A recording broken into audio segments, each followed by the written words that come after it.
ជំរាបសួរបងប្អូនទាំងអស់គ្នានាងខ្ញុំម៉ាក់ណាណាថ្ងៃនេះផងដែរនាងខ្ញុំមកប្រាប់បងប្អូនលម្អិតហ្មងពីរបៀបធ្វើនំកញ្ឆាយជ្រុងខ្ញុំធ្វើច្រើនដងហើយបងប្អូនហើយវាឆ្ងាញ់វាទុក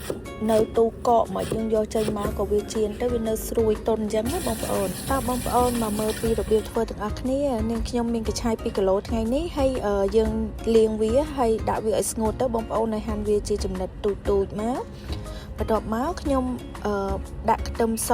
ហើយដាក់រ៉ូឌីហើយដាក់ប្រេងឆាហើយប្រេងខ្យងហើយយើងលួចអំបិលតិចមកបងប្អូនរួចរាល់ហើយយើងទុកមួយម្ល៉េះអូខេឥឡូវយើងមកលាយម្សៅទាំងអស់គ្នាខ្ញុំលាយជា2ផ្នែកបងប្អូន2គីឡូហ្នឹងដោយសារបើសិនជាខ្ញុំលាយទាំងអស់ហ្នឹងគឺពិបាកនឹងចោកអញ្ចឹងណាយើងមានទឹកក្តៅបងប្អូន2លីត្រណាបងប្អូនហើយខ្ញុំមានម្សៅខ្សាយ2កញ្ចប់បងប្អូនហើយម្សៅ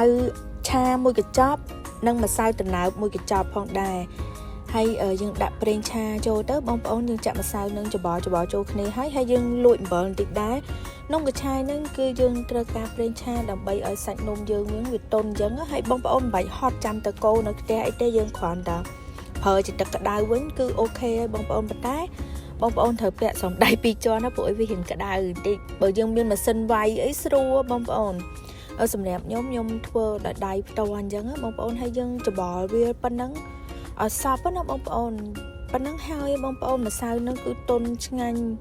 ហើយយើងយកនំកញ្ឆាយយើងយកមកច្បល់ជាមួយគ្នាមករួចរាល់ខ្ញុំដាក់អានេះខ្ញុំដាក់ពាក់កណ្ដាលសិនបងប្អូនហើយបន្ទាប់មកនេះខ្ញុំមកធ្វើម្សៅមួយទៀតដើម្បីដាក់នំពាក់កណ្ដាលទៀតនិយាយរួមទៅខ្ញុំធ្វើម្ដងវារៀងច្រើនដែរបងប្អូនបើបងប្អូននេះទៅយើងលៃតាមនឹងទៅអត់មានពិបាកទេបើសិនជានំកញ្ឆាយស្លឹកកញ្ឆាយ1គីឡូបងប្អូនដាក់ម្សៅដូចខ្ញុំរៀបរាប់អញ្ចឹង2កញ្ចប់ម្សៅខ្សាយម្សៅត្នោត1កញ្ចប់ហើយម្សៅឆា1កញ្ចប់អញ្ចឹងយើងលៃតាមហ្នឹងយើងធ្វើបរិមាណប៉ុន្មានអីបងប្អូនលៃតាមហ្នឹងដល់មកខ្ញុំយកទៅចំហុយបងប្អូនរួចរាល់ហើយប៉ុន្តែយើងត្រូវលាបប្រេងឆាបងប្អូនដកចេញមកក៏ត្រូវលាបប្រេងឆាដែរពេលកាត់វាក៏លាបប្រេងឆាដែរដើម្បីឲ្យសាច់យើងហ្នឹងវាទន់សាច់នំយើងហើយវាទុកបានយូរទៀតបងប្អូនអាចដាក់ក្នុងទូទឹកកកបាន5ថ្ងៃអីបងប្អូនយកចេញមករៀងអីក៏អត់អីដែរបងប្អូនប៉ុណ្ណឹងហើយបងប្អូនរួចរាល់ជាការស្រេចនេះបងប្អូនឃើញអត់សាច់យើងឡើងល្មូតហ្មង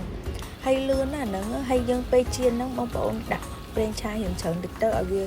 ស្រួយដូចបំពងអញ្ចឹងហើយញ៉ាំមកអូឆ្ងាញ់ខ្លាំងណាស់បងប្អូនគ្រាន់តែ voice over ហ្នឹង